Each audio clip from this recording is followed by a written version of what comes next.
All right, this is 2018 Jeep Renegade Randy. It's got the 2.4 liter multi-air,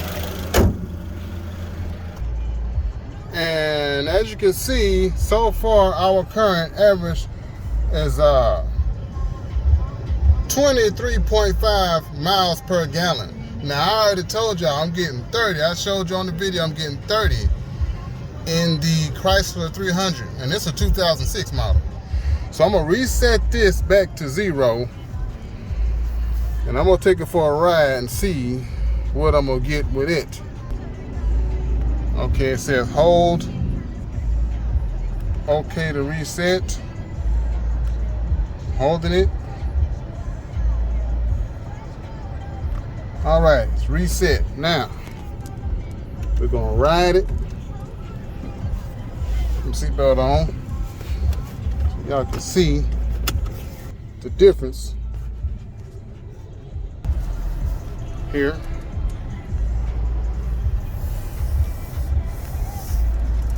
All right, can y'all see it? Like, try to get this where y'all can see it. See if I can get the steering wheel out the way. I can't. Okay, we'll try that right there. All right, we'll try that right there. All right. Now, the reason why I be saying it's better to have a V6 or V8 engine is because the engine and transmission, and also I didn't want to try to boast a little, but I've actually worked on cars too. I've worked at Napa for 2.5 years as a temp, and I worked on all kinds of cars and test drove all kinds of cars.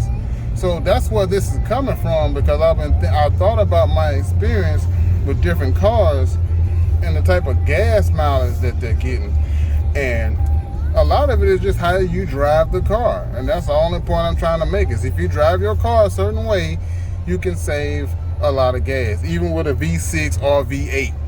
And it's actually easier to do it with a V6 or V8.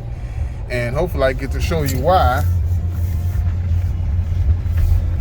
Because the transmission on these 4-cylinder cars, well, I'm gonna just show you. I got it in neutral right now. And when I go to try to get my RPMs right,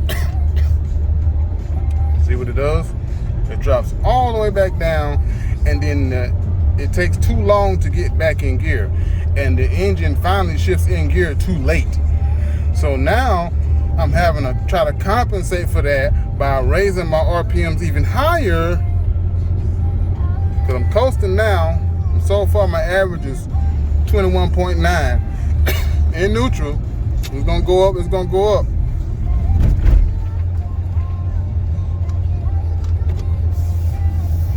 So I just pushed it back in drive.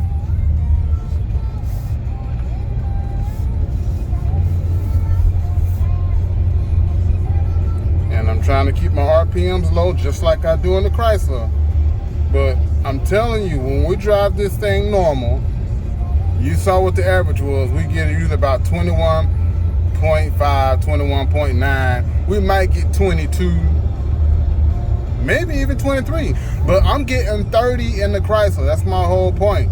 So if you try to tell me you can't get good gas mileage in a V6 or V8, and you can't get it better than you can in a 4-cylinder, I'm going to disagree based on what I'm seeing with my own vehicles. This is a 2.4 liter 4-cylinders. It's got 4 cylinders, all right? And I got my RPMs down low.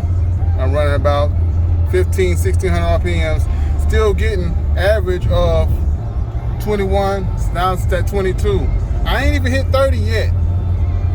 So my Chrysler right now, according to what I'm seeing and how I'm driving, is getting better gas mileage with a 3.5 liter V6 than this Jeep Renegade with a 2.4 liter And part of the reason is because the way the transmission is, it makes it have to run at higher RPMs to drive the same speed as a V6 or a V8.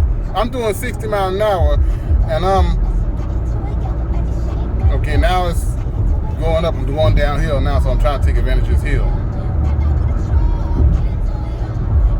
But it revs way up.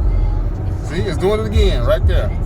Revs way up. I'm only doing 62, and it revs up to 25 to 3,000 RPMs just to get me at 62, because it's a little bitty old weak ass 4-cylinder. That's why these cars is not as good on gas as everybody say. You have to drive it a certain way. You have to keep your RPMs down low, and it's harder to do with a little bitty shitty ass 4-cylinder.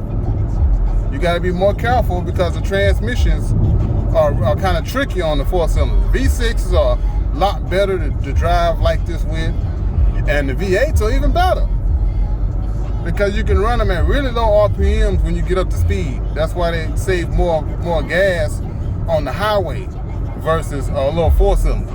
4-cylinders save gas when you're riding around in town. Everybody know this, but they don't really think about that when you try to drive it a certain way to save gas no matter where you're going. So, and I'm at 26.3, if you can see it. I can't really tell because the sun in my eye. But let me see if I can zoom in there. 27.